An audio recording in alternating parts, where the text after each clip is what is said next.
Good afternoon, everyone, and welcome to Eastern. I'm going to mention that right up front that you should enjoy your salads while I'm talking. It'll be a lot more fun doing that than listening to me. But please enjoy your salads. I'm used to the tinkering of the forks. Don't be concerned.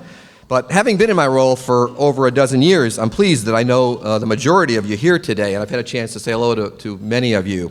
However, if you're joining us for the first time, I'm Ken DeLisa, and I'm Vice President for Institutional Advancement here at the university. Before we begin today, there is a state of Connecticut housekeeping detail that needs our attention. I'd ask that you note that the emergency exits are the doors you entered and the door over here that's marked exit to my right. And in the unlikely event of an emergency, we ask guests to follow the instructions of our campus police or the university officials. Thank you for that. The President's Leadership Awards Luncheon is always a high point of the year at Eastern because we come together to celebrate some very special members of the Eastern family. Through your personal philanthropy and commitment to Eastern, you inspire our passion for higher education and for creating opportunities for our students to succeed.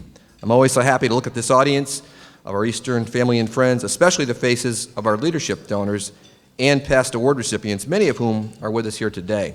We are very fortunate to have you as part of our family and for your friendship and generous support of Eastern, our students and faculty. One member of our family is not with us today, and I cannot let the day go by without saying a few words about our dear friend Mary Lou DeVivo, class of 1960. Mary Lou passed away on July 1st, and it's still hard for us to believe that it was just 10 months ago when she was here to receive the ECSU Foundation Distinguished Donor Award. As we thought about having lost such a good friend, we were somewhat heartened that we had fortunately honored Mary Lou and expressed our feelings and appreciation to her. Mary Lou was engaged in every part of this university. She was here to help our new freshmen move onto campus. She provided internships and jobs for our students and established the Corbett DeVivo Endowed Scholarship. While our personal philanthropy will keep her memory alive for generations, she will always remain in our hearts as a special friend. I said it last year, and I will say it once again. We could not do what we do for our students without you. We are equally grateful for the recipients of today's awards for the way in which they have brought distinction to Eastern through their own careers and for supporting Eastern students and graduates in very different yet very significant ways. Just 3 weeks ago, we welcomed our students back to campus. Over 2,500 students are calling our residence halls home this semester. While the number of applications to Eastern increased by 11% over a year ago, more importantly, 10% of the incoming freshman class were ranked in the top 10% of their respective high school classes, while 32% were in the top 25%. That's an increase of 7% over last year. That's worth a round of applause, I think.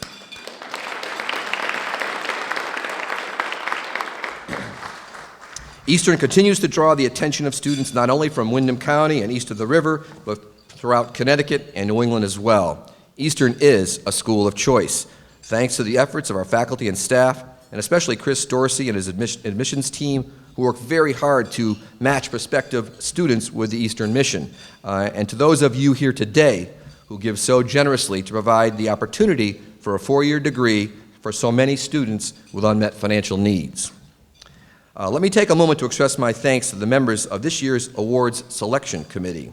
Alumni volunteers serving on this year's committee were Wendy Ernst and Sarah Canis from the Alumni Association Board of Directors, and Joe Loeb and Marlene Pichet from the ECSU Foundation Board of Directors. We appreciate their dedicated work that culminates with this very special occasion today. I'd also like to acknowledge and thank my colleagues, Michael Stenko, Joe McGann, Pete Dane, Donna Snell, John Beck, Ryan Rose, and Sheila Rajab for their combined efforts in making this event a nice experience for our guests today and for their commitment and support of Eastern's mission on a year-round basis. I also want to acknowledge today that we have two special friends and supporters of Eastern, Mike and Lorraine Scanlon, sitting over here. Mike, many of you know, served on the foundation board as its president for many years, and we're delighted they're with us today.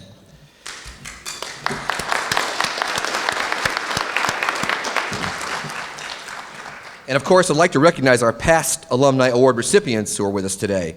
As I call the names of our past recipients, I would ask you to please stand and remain standing. I'll try to go quickly, and I'll ask that we hold our applause until I've recognized all the recipients. So here I go in alphabetical order. Anna Alfiero, Roseanne Bilodeau, Dr. Max Ferguson, Ellen Lang, Father Larry Lapointe, James Lamonaco, Mark Macinda, Dr. Anne Marie Orza, Senator Edith Prague, Dr. Charles Pruitt, Sandra Roth, Dr. Colette Traylor, Dr. Carol Williams, and Dr. Ralph Yulo. We're honored by your presence today, and thank you for your ongoing support of Eastern. Let's give them a round of applause.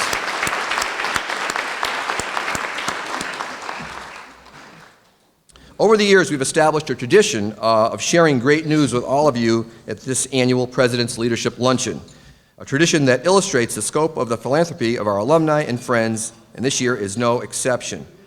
Gifts from the SBM Charitable Foundation over the past dozen years have reached $1.1 million, and giving to the ECSU Foundation exceeded the $2 million mark for the fourth straight fiscal year, which is a first for us. Added to that, the ECSU Foundation finished the fiscal year on June 30th with 2,350 alumni donors, also a new record. Each of these gifts, each of your gifts, really do matter, and we are truly grateful for your ongoing support. You may recall that about 18 months ago, we announced the creation of 5 new academic majors, including finance, health sciences, liberal studies, new media studies, and philosophy. I'm excited to tell you that we have nearly 600 students enrolled in these new programs, a living testament to how important it is that Eastern continues to grow and evolve to meet the needs of a changing economic landscape. Reflecting a bit the other day, I thought about the wonderful growth that has occurred at Eastern during my short 12 years that I've been in this role. The Child and Family Development and Resource Center opened. The fabulous Science Building came online. South Residential Village that houses 750 students in 3 towers, a new public safety facility, 2 new parking garages as we move forward in making Eastern a green campus, the new women's softball field, and then the ultimate new Fine Arts Instructional Center that will open to our students in January. Add to all of the infrastructure improvements is our entrance into COPLAC, which is the Council of Public Liberal Arts Colleges, in 2004, and the important Teachers Education NCATE accreditation we received. President Nunez has some additional news to share with you when you hear from her in a few minutes. The wonderful progress we've experienced at Eastern over the past decade is undeniably a credit to the leadership and mission focus of our president, Dr. Elsa Nunez, and to the dedication of the faculty and staff to our strategic mission. But then, very importantly, are the donors and alumni we honor today and those we have honored in the past. Our progress and success is due in large part because of your belief and commitment to our students and the conviction that all young people, regardless of their socioeconomic status, should have a fair chance at a quality university education. You have made this a reality for many students who have been able to enroll and graduate from Eastern. Your scholarship support can be attributed to over 2,700 students over the past 12 years, and that's amazing. I said it earlier, and I don't mind repeating it, we could not do this without you. With the continued support of outstanding alumni and friends like you, Eastern's best years lie ahead, and the future for our students looks very bright. Today we celebrate the progress we are making as an institution and the pride we all share in Eastern's success, while remembering much remains to be done. But thanks to your continued commitment and the vision and leadership of our president, Eastern will continue to meet the challenges of a changing world. It is therefore with great pleasure to introduce the president of Eastern Connecticut State University, Dr. Elsa Nunez.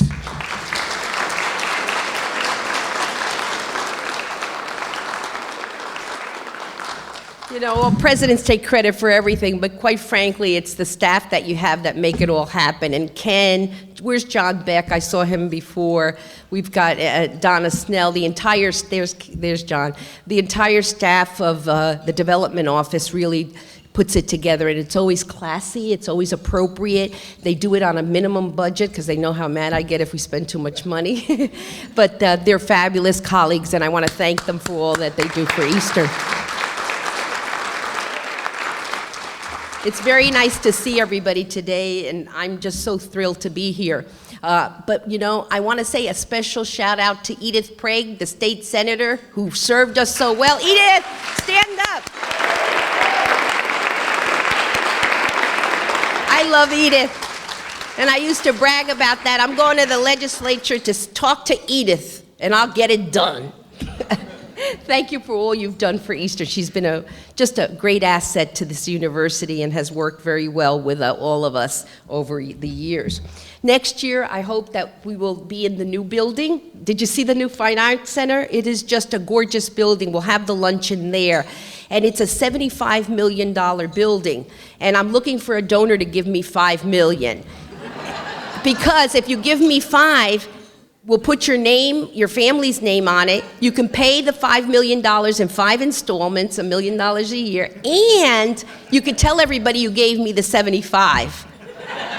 Is that not a good deal? I can't find anybody, but if you find anybody who, has too much money, wants to get a tax break, tell them to talk to me. It's a fabulous building. It's going to be the place where our faculty will teach students in theater and in the arts. They've been in very compromised, in Schaefer Hall location for a very long time. They've been waiting.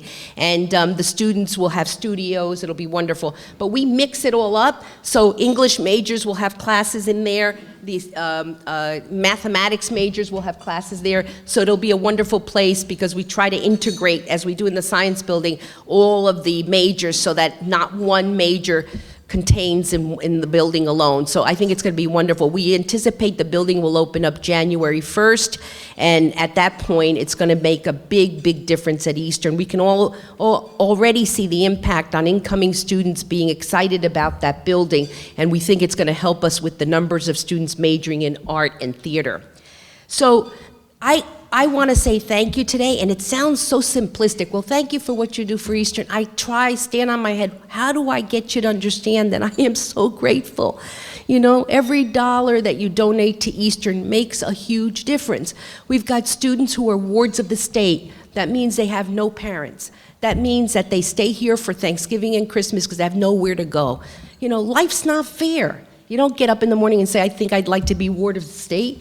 Your father's in prison, your mother's a drug addict, you end up all alone, you're at Eastern and you find a place. We've got students whose families, somebody in their family has lost their job or there's been an accident. All of a sudden you go from middle class to you're on welfare.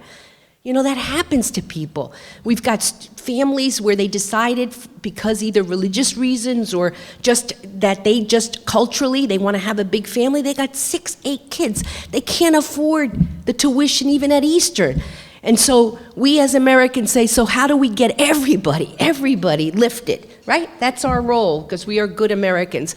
And that's through paying taxes. So out of every $10 that you pay for taxes here at Eastern, we get $4 from you. For every $10 I spend, I get $4 in taxes from you, actually $3.90. The rest of it comes from tuition. So I could not live without the tuition dollars, but I could not live without the tax dollars that you provide. In addition to that, you give me, through philanthropy, donations to help those categories of students that I just described. And it makes a huge difference when somebody from a modest background or somebody from a middle class whose life circumstances has changed can graduate. They go out and they feel proud, they feel grateful. I will tell you, everybody who you've given a scholarship to will give someday back to this institute. You can see it when they write your notes, when I speak to them. They'll say, as soon as I can, I'm going to start, because they feel so grateful. And so the purpose of the lunch is a small, tiny way for me as president and the staff to say thank you for all you do. It makes a huge difference. I'm happy to recognize your generosity today.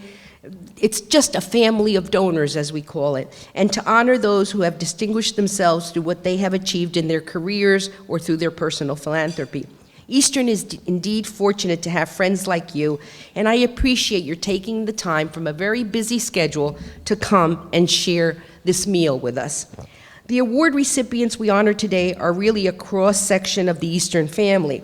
We're honoring 2 alumni for career achievement and service, another alum, her husband, and an emeritus professor for his philanthropy. Like many of you in this room, they make Eastern a better university each day for what they are doing and for what they promise they will continue to do. One of the things that I really want to say this morning is that, or this afternoon, is that the foundation and the Alumni Association play a critical role. They're the infrastructure for philanthropy, for giving at Eastern. I want to tell you that the foundation is so serious. They meet, they have an agenda, they have a fiduciary responsibility that they take seriously. And we have with us today Mr. Scanlon and his wife, who were, you were chair how long? 4 years, and the foundation was very, very strong, and you left it in very strong position. And today, the foundation does a lot for us. So thank you for all that you've done for Eastern. and for the commitment that you have. We also know that the foundation participants are an inspiration to us, and they are because they actually believe in the mission of the institution, and they believe that if you give a little bit, you're going to make the university stronger. The alumni board is awesome. We have a board that recognizes we have 30,000 alumni, and the board wants all of them to be connected to Eastern. I want to recognize the board president, Ellen Lang, 1981, vice president Kathleen Fabian, 1972, and the treasurer, Susan Canas, of class of 2003. Thank you to the alumni.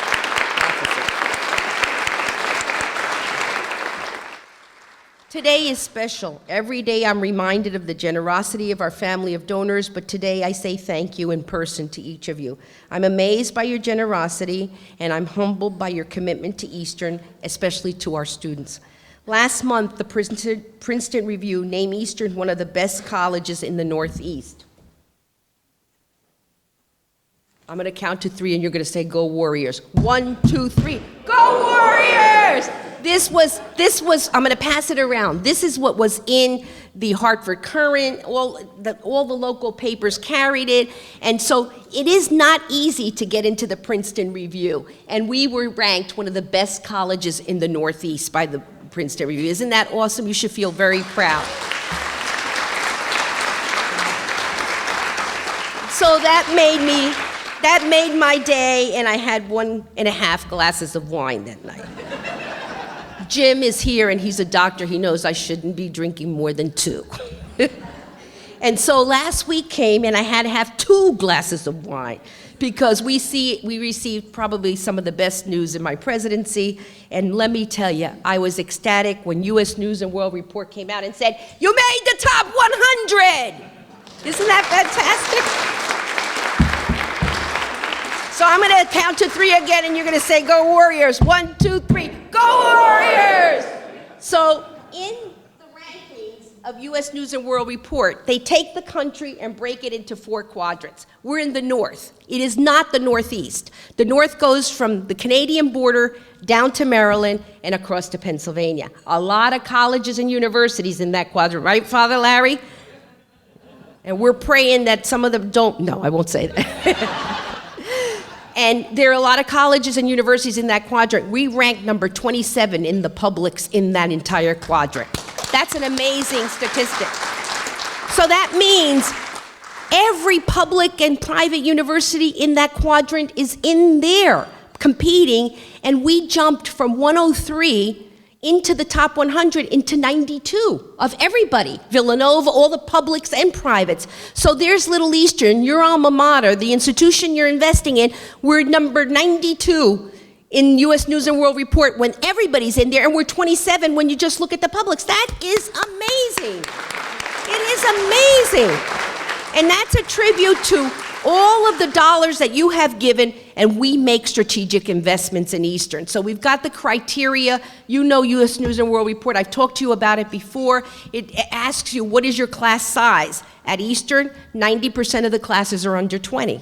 It asks you, what is the faculty-student ratio? At Eastern, the student-faculty ratio is 16:1. If you went to Wesleyan or Bowdoin, Colby, any of those private liberal arts colleges, the ratio would be 10:1, 9:1. So you could see that we're getting closer to the most prestigious schools. They ask, of course, all of these questions that make the marker of a first-class American university. So the rankings aren't arbitrary. They have the criteria that are meaningful to us in order to build a great university. So the number 27th position, we were 30 last year in the publics, 92. We were 103 last year, show that the strategic investments we're making, and this started before me. Dr. Carter was a genius. He was the previous president, and he built all this infrastructure that exists today. And I keep building the academic reputation, which has been my presidency, to make sure that together, great infrastructure and great academic reputation come together to build a world-class liberal arts college. We have said, and Geneseo is the #1 public liberal arts college in the country. It's in New York State. SUNY, if you get into Geneseo, it's like gold. You might as well go to a research university. It is very competitive, and we want to be in the top 3 in the country of public liberal arts colleges. And I think someday we will make that. I think it's going to take some more strategic investments, but it also is going to take the #1 criteria from U.S. News and World Report. What percentage of your alumni give?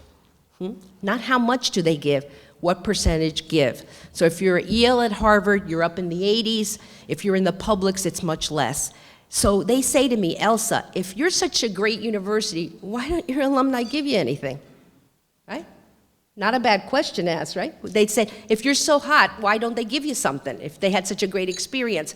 So we've been working on increasing the number of alumni that donate to Eastern, and Ken's been leading the effort for the last 10 years. And I can report in U.S. News and World Report today, the numbers look good, even better for next year.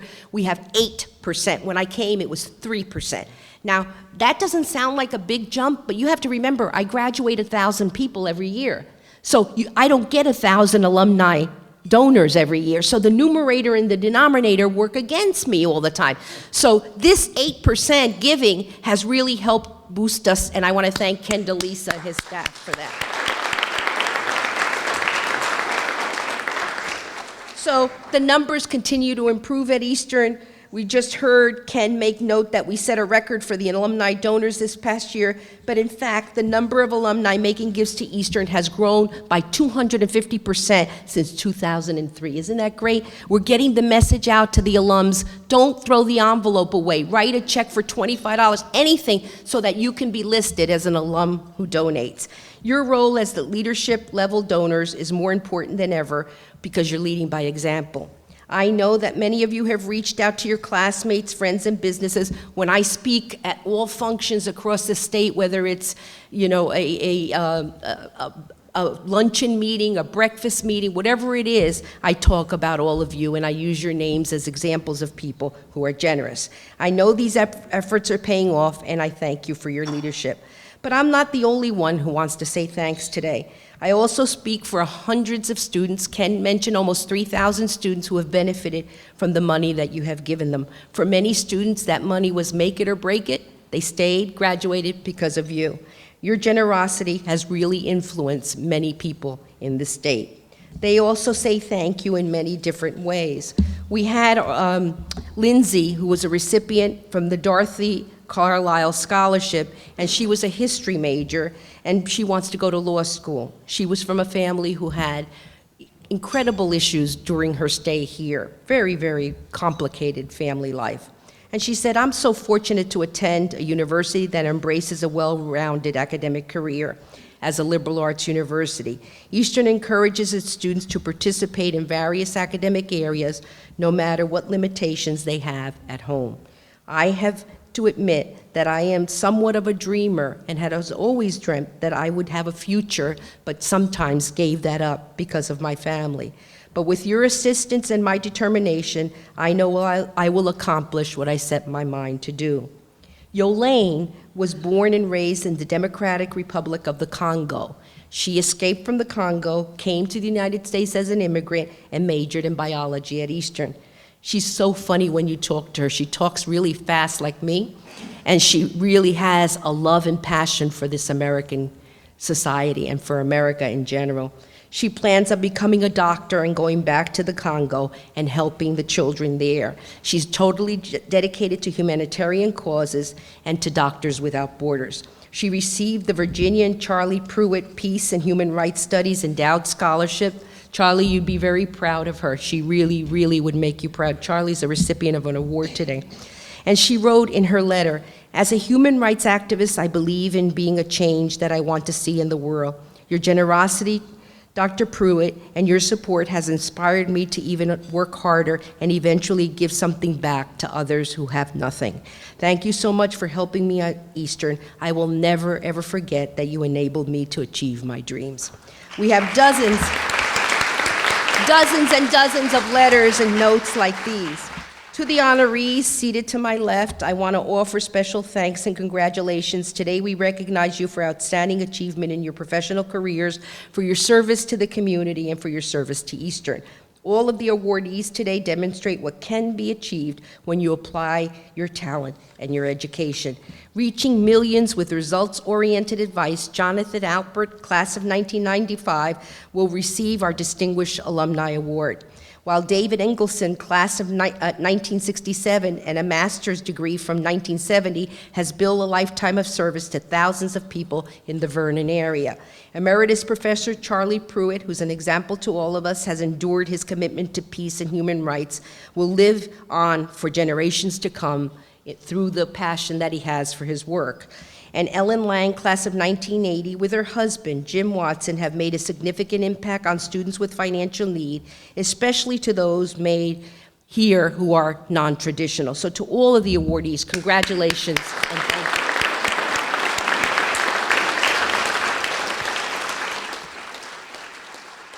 Ken will get into their bios in much more detail, and so I congratulate you. All of you, the alumni, the donors, the friends, let me offer a final thank you to you and thanking you for what you've made Eastern, which is a great American university. Because we have public in our name, I'm passionate about Eastern. We have a society that we're now considered dividing more and more each day, the haves and the have-nots, and you've read about that in the papers. This is the equalizer. This is the equalizer. We control the numbers at Eastern. 50% come from families from upper middle class, 50% come from modest background. Doesn't matter your color, your age, none of that matters. If you're poor, you're in that grouping, and we give you a break. And what happens at Eastern is people graduate, go back into the society, and they learn how to work together, people from different backgrounds. So what you have done is to really protect an American society, because every time we graduate someone who has benefited from a public liberal arts education, which is a first-class education, you have empowered them to be a great citizen of this country. I thank you. Thanks, Dr. Nunez, for those fine comments.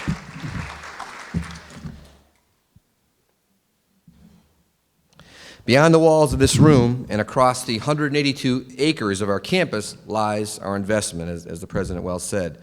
The young men and women who will become scientists, accountants, and teachers, those who will create new business enterprises and works of art, music, and literature, those who will inspire young minds and soothe those who are troubled, those who will follow the example you have set for them as leaders, philanthropists, and friends. Please enjoy your lunch. I'll be back in a few minutes.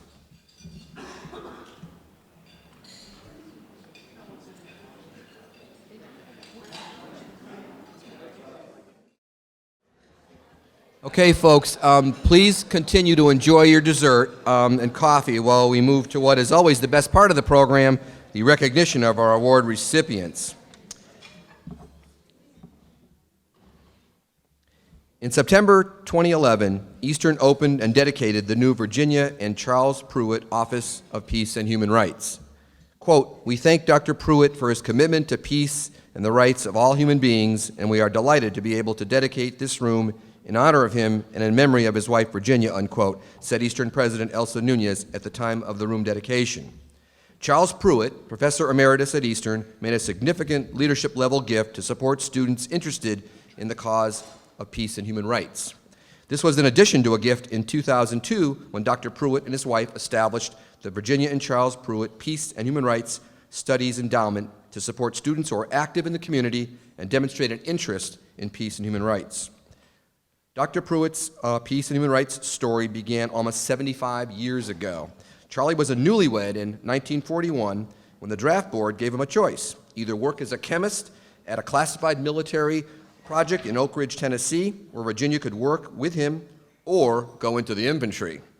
After accepting positions as chemists, they were informed by FBI agents that they would be working on the Manhattan Project to develop the first atomic bomb. The Pruitts did not want to be part of creating a weapon of mass destruction, and 2 months later they were transferred to a plutonium plant in Hanover, Washington, where they were exposed to plutonium 8 hours per day, 6 days per week. This experience was life-changing for the Pruitts. Charlie began teaching science at Eastern in 1952, but in the 1960s he left for a period of time to travel with Virginia to Burma, Afghanistan, Pakistan, and Saudi Arabia, where he taught science teachers and spread the message of peace and understanding among people. Charlie retired from Eastern in 1979, but continued to teach peace and human rights courses part-time until 2013. Do the math. Bringing state and national dignitaries to campus to explore how to achieve world peace and ensure basic human rights for all human beings. Charlie in Virginia also worked with philosophy professor Hope Fitz and others to establish the Peace and Human Rights minor on this campus. In October 2004, the Alumni Association presented the Pruitts with the Herman Beckert Friends of the University Award for their contributions to Eastern and the cause of peace. Charlie is fond of quoting a well-known line of Bloody Mary in the musical South Pacific, quote, "If you don't have a dream, how can your dream come true," unquote. Thanks to Charlie's philanthropy, the dream he has carried for most of his life will live in the hearts of countless generations of Eastern students. We are very proud to present Dr. Charles Walker Pruitt with the 2015 ECSU Foundation Distinguished Faculty Donor Award. Dr. Pruitt. And Dr. Pruitt's going to speak from where he is sitting. I'll ask Dr. Nunez and Kathy Fabian to join him at the podium.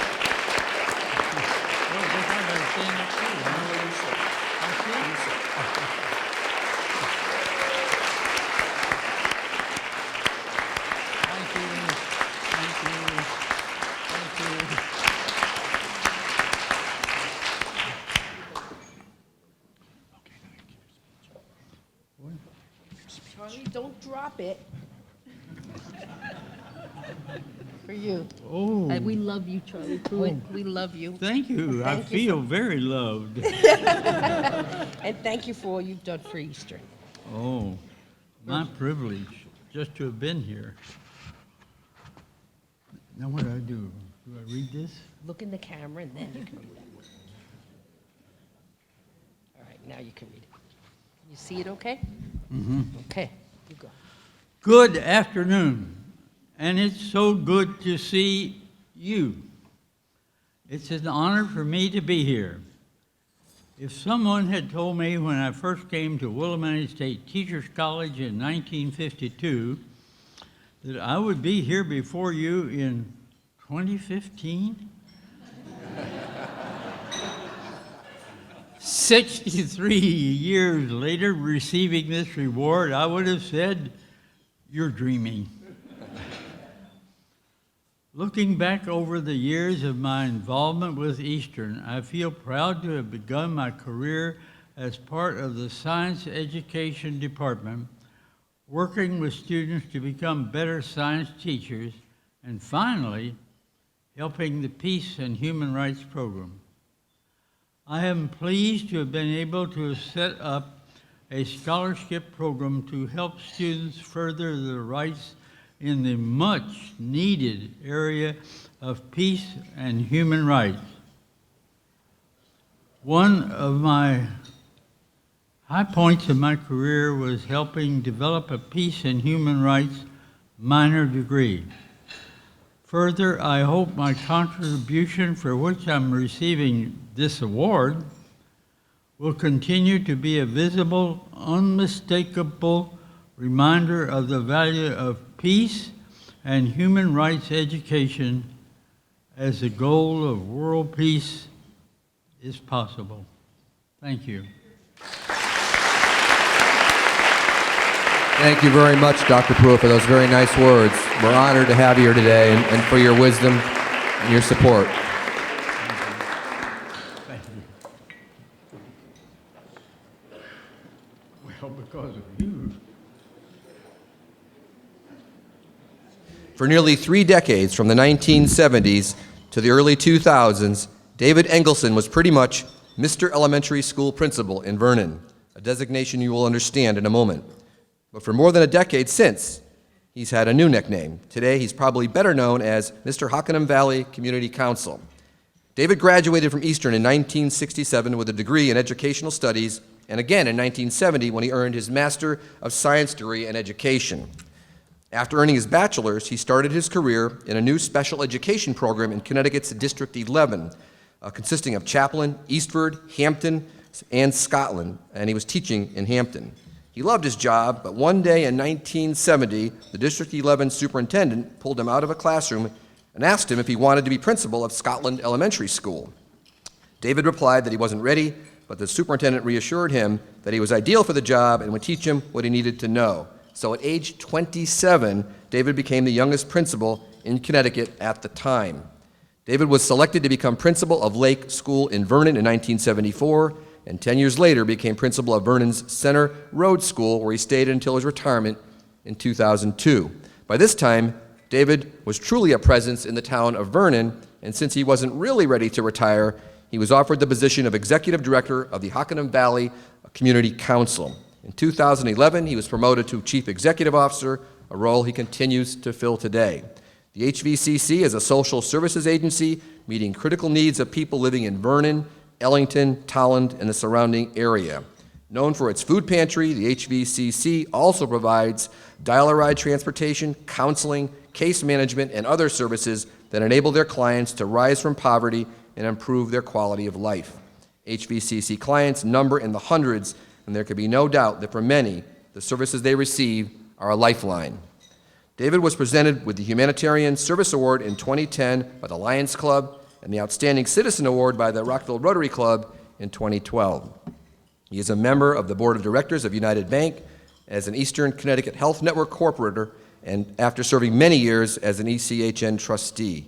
David is vice chairman of Visiting Nurse and Health Services of Connecticut, past president of Congregation B'nai Israel in Vernon, and of the Vernon Community Network. If you spend any time with David, he will likely have you laughing. Quote, "It's great to get up each morning and love coming to your job," he said. "I have been blessed," unquote. David, the clients you've served, the students you've taught, and those of us who know and respect you are blessed as well. Recipient of the 2015 Alumni Association Distinguished Service Award, David A. Engelson. Please come on up, David.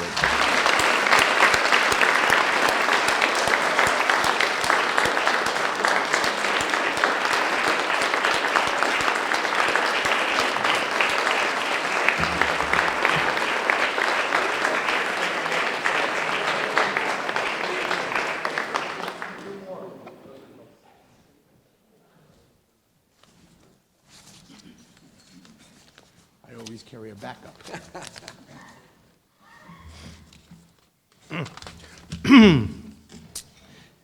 Dear President Nunes, family, friends, and other distinguished award recipients, what an honor for me to receive this award at this time.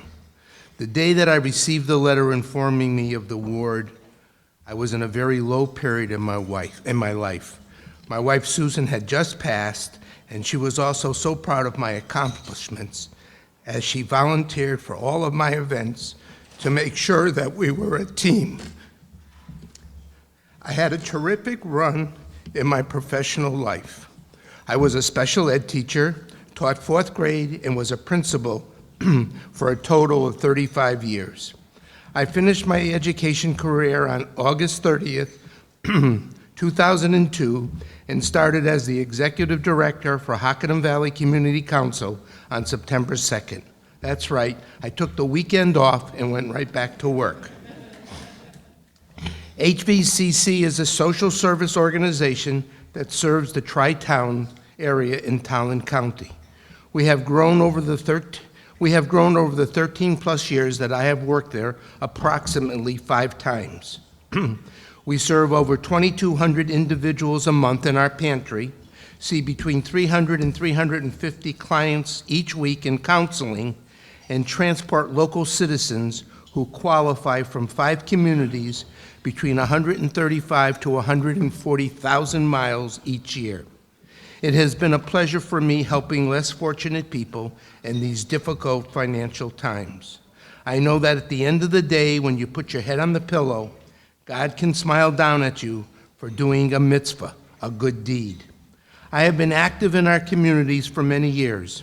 I was president of this Alumni Association through 1975 through 1977, chaired many committees for both our local hospitals, synagogue, and other civic organizations.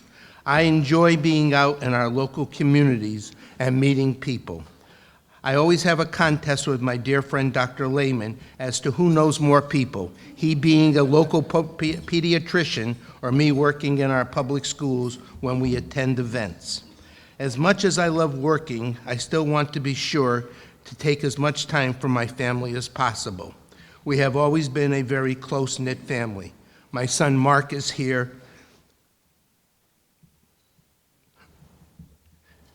Excuse me. Mark is here representing both his sister Amy and their families. With the start of the school year, our 3 grandchildren who are in school have either their mother or father stay behind to be with them. So Mark is here today for us. I also want to recognize my brother Leonard and his wife Jane. Several of my close friends and co-workers are also present. Thank you all for being here, for your support. You truly are my family. Again, thank you ECSU Foundation, President Nunez, and her administrative staff for this prestigious award, and it is such an honor to be here today. Thank you.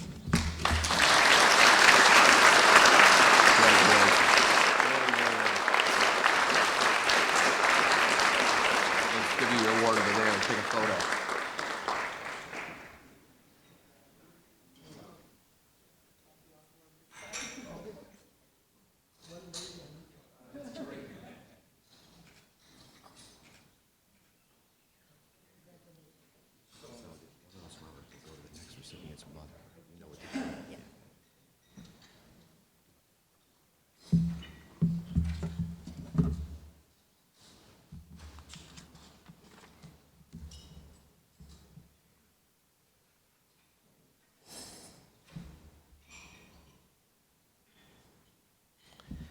Jonathan Alpert grew up in Manchester, earned an associate's degree from Manchester Community College, transferred to Eastern, and graduated in 1995 with his BA in Sociology and Applied Social Relations. When he left Eastern, he couldn't have known how far he would go.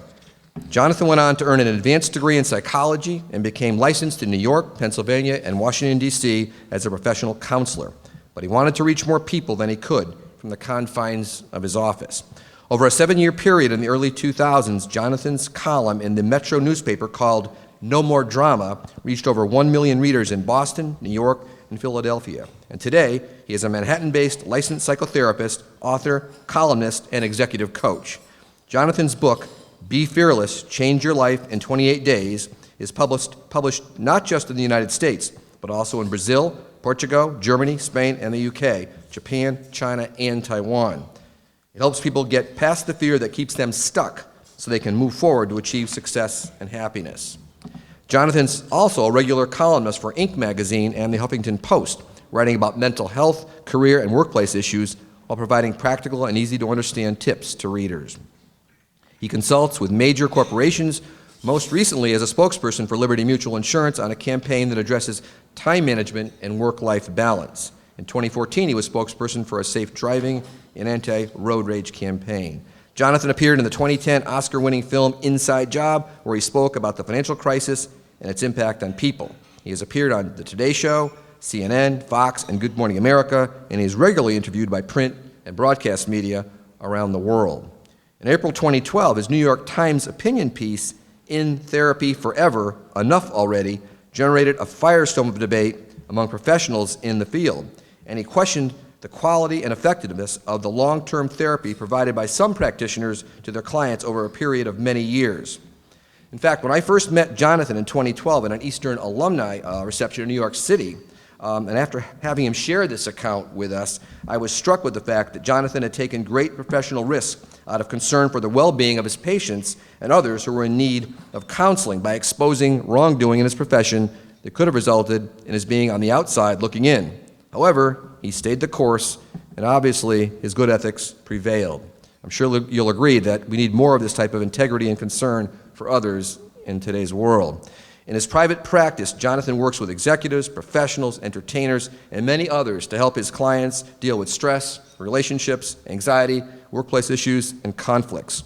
Despite his schedule, Jonathan is a regular at our New York City alumni events and is always gracious in offering guidance and advice to other Eastern alumni living in or relocating to New York City. He shares his Inc.com and Huffington Post articles with our alumni office on a weekly basis, many of which appear as posts on our Eastern alumni Facebook and LinkedIn pages. Jonathan's Eastern degree may have taken him far, but in many ways, with his exceptional public presence, he's never been closer. It is with great pleasure that I present the 2015 Alumni Association Distinguished Alumni Award to Jonathan B. Alpert. Come on up, Jonathan.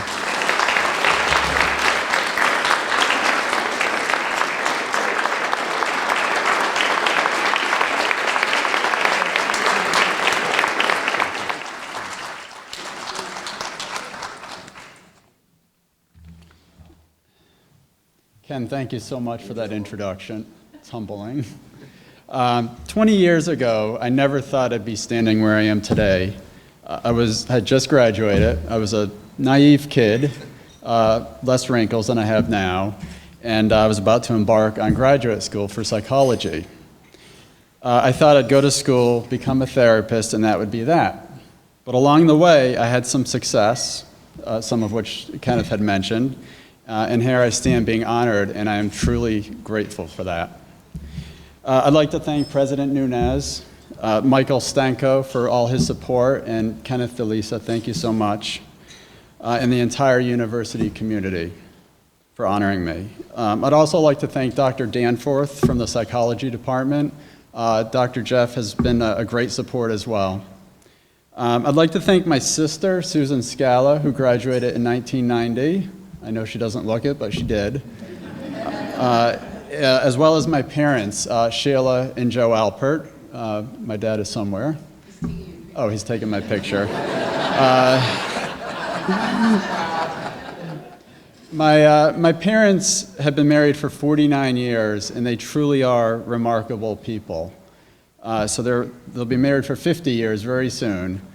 And they've always taught me to do the right thing, have always been there for me, and have been a shining example of what is right in society today.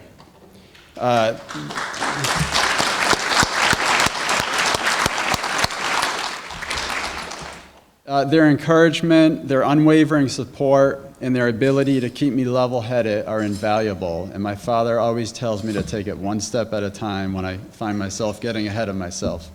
So Mom and Dad, thank you very much. Eastern gave me a solid education and offered me really interesting classes, including Dr. Danforth. His classes were inspiring and practical, and they showed me that the therapist really can make a difference in people's lives, and that I really appreciated. And Dr. Danforth, your classes, I have to say, really inspired me to try out for grad school, and Dr. Danforth, I think, wrote at least 20 reference letters for me, so thank you. Eastern also taught me to express myself, and they welcomed my ideas, and they welcomed ideas from students who were maybe a little different or had some fresh or a different take on certain subjects. Eastern encouraged critical thinking, embraced curiosity, and that's one of the things that sets Eastern apart. And little did I know at the time, but this really was ingrained in me and became very important later on in my career, and Kenneth had alluded to that. And here's why. After grad school, and once I got out into the workforce, I looked around at my patients, I looked around at colleagues, and I was struck by what I saw. I'd hear stories about people going into therapy and staying in therapy, and they would stay in it, and it would go on and on and on, and it seemed endless. And I was really struck by that. I thought there has to be better. Something doesn't quite seem right. My new patients would tell me about their previous therapists, how they just sat there, they listened, they nodded their head, and they asked, "How does that make you feel?" So something seemed really broken with this. And I remember one patient, she told me how she had been going to therapy for years and years and years before she started seeing me. And at the end of every session, she would ask the therapist, "Do you have any advice for me?" Seems like a pretty normal question to ask. And the therapist said, "I'll see you next week." So this went on for a long time. This frustrated me, and I wanted to do something about it, and I did. I wrote my book, Be Fearless, Change Your Life in 28 Days.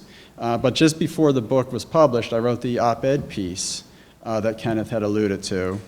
And in it, I expressed my views about long-term therapy and how it can be ineffective, and how so many therapies out there are not very helpful. And it struck a nerve in the community in a big-time way. People talked about the article all around the world. I received a lot of hate emails, which didn't make me feel very good, but I knew I hit a nerve. But for all the negative articles out there, or all the negative emails out there, I also received a lot of really positive emails. And these were from people who felt frustrated, the article really resonated, and they wanted to see me. They were refreshed to see that something else exists out there. Of all the positive letters that I got, one really sticks in my mind, and that's a letter from Eastern.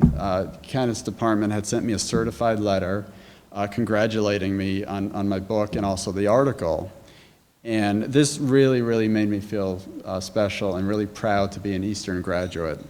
And I knew Eastern had my back, so it really, really made me happy. So Eastern, thank you very much for your continued support. Dr. Nunez, I really appreciate it, and I'm happy and very honored to receive this honor. Thank you. Very nice comment. Went to his mother. His mother's sitting down right there. Right? What do you need?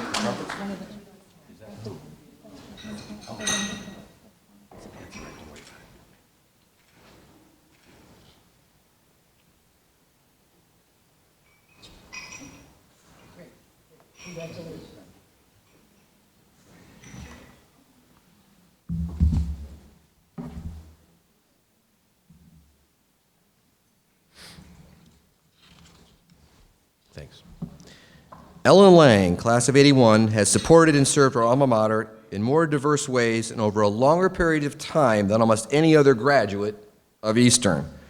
Her husband, James Watson, whose alma maters are Ohio University and the Ohio State University College of Medicine, has been a major supporting player in Ellen's efforts during much of that time. In fact, if we had a status of honorary alumnus, there'd be no better candidate than Jim Watson.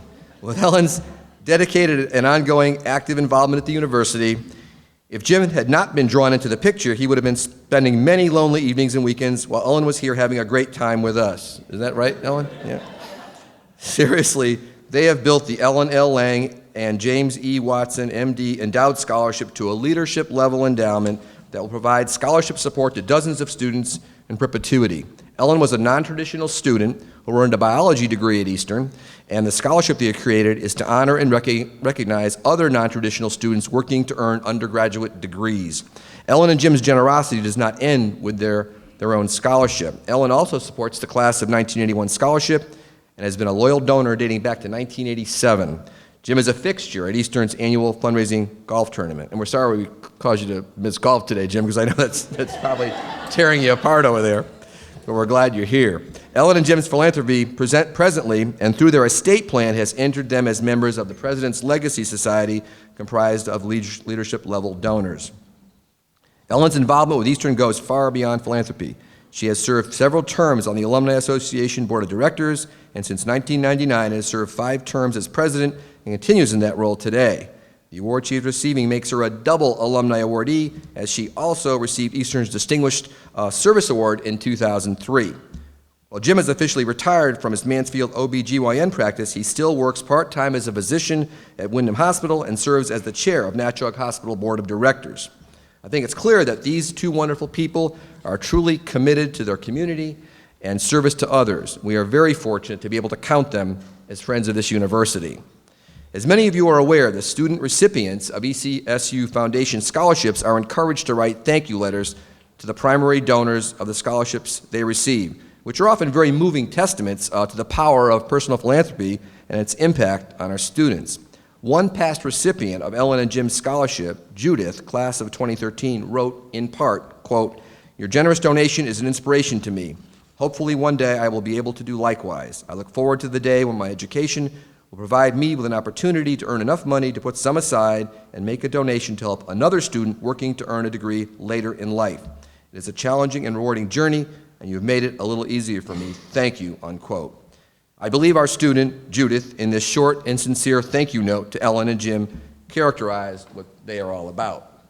Ladies and gentlemen, it is with great pleasure that I announce the recipient of the 2015 ECSU Foundation Distinguished Donor Award, Ellen Lang and Jim Watson. Please come up to the podium.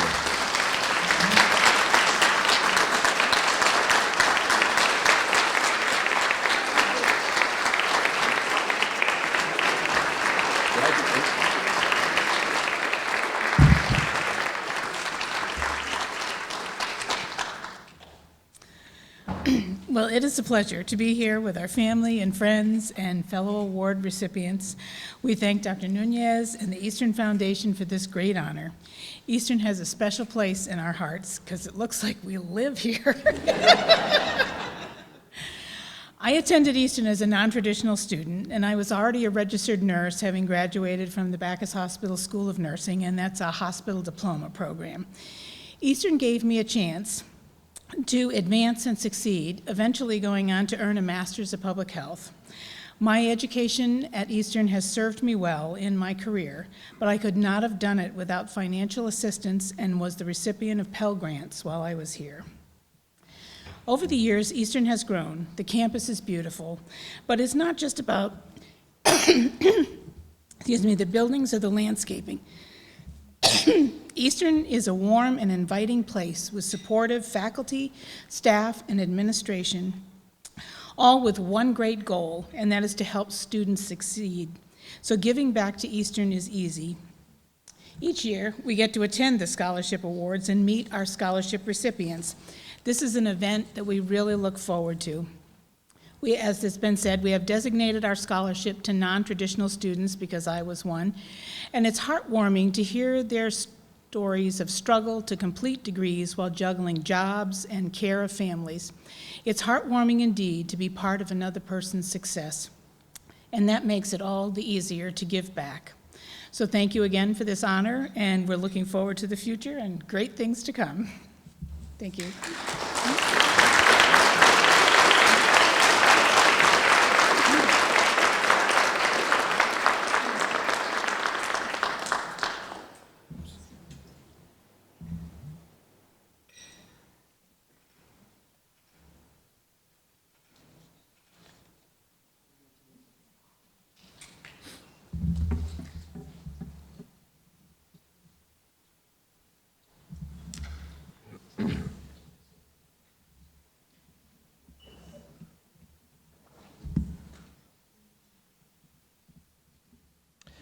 To all of you, including the exceptional group of alumni and friends whom we have honored today, and those of you who give so willingly to support our students, thank you very, very much.